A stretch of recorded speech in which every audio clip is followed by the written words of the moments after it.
পৰিস্থিতি বিস্ফোৰক হ'ব আৰু 40 লাখ লোকৰ ধৈৰ্য পৰীক্ষা নল'ব বুলি পৰিস্থিতিৰ বিস্ফোৰক হোৱাটো ময়ো বিচাৰিছো অসমত কেতিয়াবাতো পৰিস্থিতি বিস্ফোৰক হ'বই বিস্ফোৰক হলে আমাৰ মানুহবিলাক কেনেকে জীয়াই থাকিব আৰ্মছটো থাকিলেহে জীয়াই থাকিব পাৰিব লাইসেন্স আৰ্মছ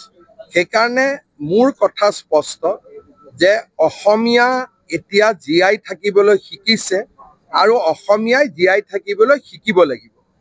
আন্দোলন কৰিলে অসমীয়া জীয়াই নাথাকে অসমীয়াই প্ৰেক্টিকেল ষ্টেপ ললেহে জীয়াই থাকিব পাৰিব আৰু কেইটামান প্ৰেক্টিকেল ষ্টেপ এইবাৰ লৈছো জিকি অহাৰ পিছত আৰু ল'ম আৰু ধৈৰ্যৰ মই পৰীক্ষাই কৰি আছো যিমান ধৈৰ্যৰ পৰীক্ষা কৰিব লাগে কৰি থাকিম কোনো আপত্তি নাই কিন্তু মোৰ এটা লক্ষ্য আছে এটা গোল আছে সংবিধানৰ নীতি নিয়মৰ জৰিয়তে সেই গোলটোত আমি উপস্থিত হ'ব লাগিব ইন শৰ্টেষ্ট পসিবল টাইম স্যাৰ আৰু এটা কথা উত্থাপন এই যেহেতু উত্তমৰ আচাৰ্য মহবুবুৰ হকে উচ্ছেদিতৰ সন্তানক পঢ়াম বুলি ফেচবুকত পোষ্ট দিছে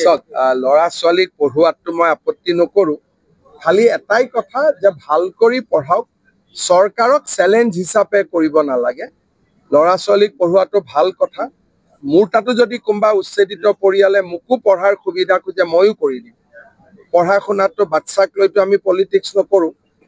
কিন্তু এইটো মানৱতাৰ কাৰণে কৰিলে আপত্তি নাই কিন্তু চৰকাৰক চ্যালেঞ্জ কৰি কৰিছো তেনেকুৱা যদি ইন্টেনশন লয়